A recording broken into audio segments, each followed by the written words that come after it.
Oh, hello everybody, we're back with the third video of the day. Listen, there's just been bits going on here, there and everywhere. I've spoken previously about me doing this sort of stuff when Leeds United actually have rumours, but rumours that are close. Check out the Jayden Bogle info that we put out a little bit earlier on. I've done a little bit of digging.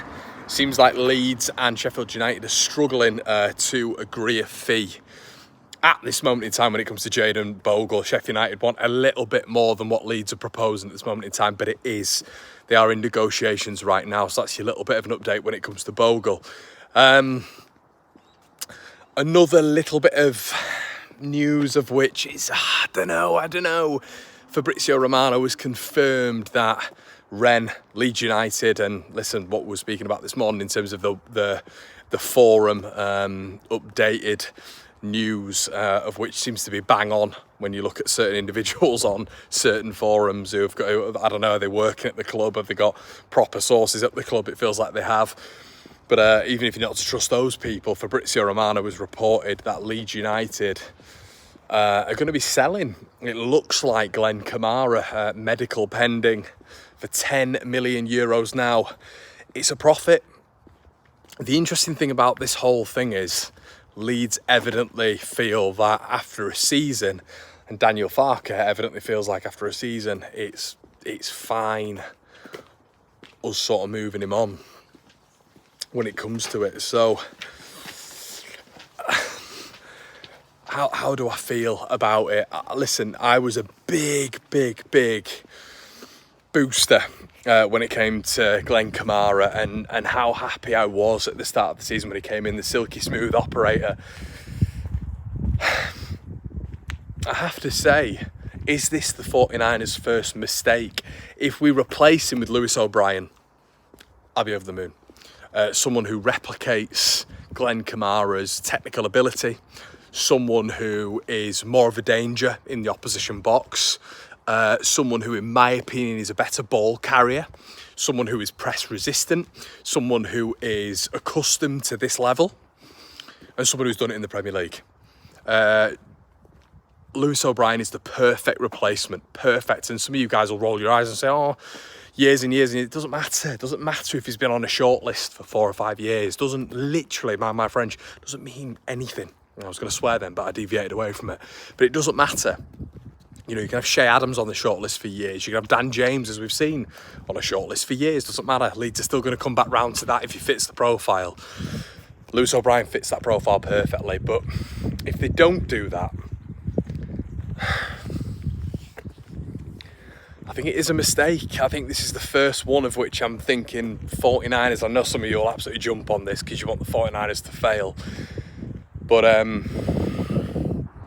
yeah, I think this is the first one where I've thought I'm not sure about that one.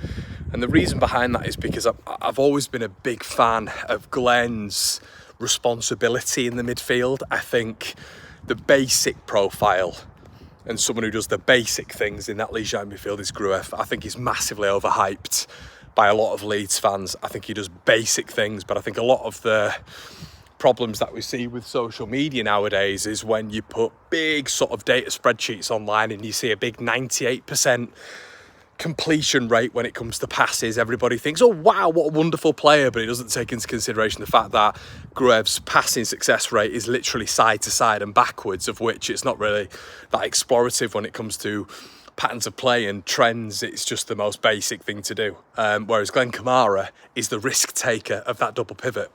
He is the man who at least tries, even though he's not influencing Leeds that much in a goal and assist way. He's still getting Leeds up the pitch. He's still being effective when it comes to positional movement and galvanising space and harnessing, you know, potential opportunity for some of our more dangerous, effective players.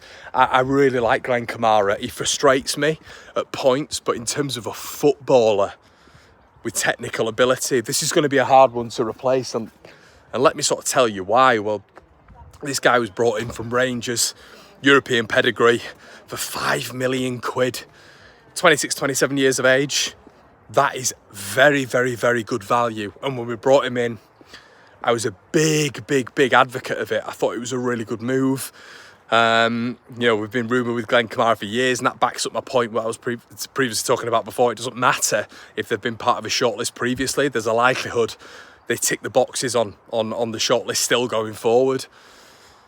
Spoken with it about, you know, Generation Leeds with my old man, and we just had a chat about it back at the house. He's not that happy with it either. And with Archie, you can see. With Charlie Cresswell, although the fee wasn't great, you can see. Shackleton, Cooper, you can see. If they don't bring in an adequate technician for the double pivot who can replace Glenn Kamara, we're not strengthening. We're weakening. And it's all for value and profit. So I understand they brought him in for £5 million. I get they've made a profit margin, fantastic, great. But football isn't just played on a spreadsheet. You know, we know this. And for someone like Glenn Kamara, who I felt really, really transitioned into the Championship really nicely, apart from a few deficiencies, of which that's not really his game. I think he scored 5 goals in around about 5 years at Rangers. It's not his game to shoot on sight. But I love his creative ability. I love his ability to be literally one of the only press-resistant players that we have in this side. So, conclusion-wise, they have to replace him. They have to.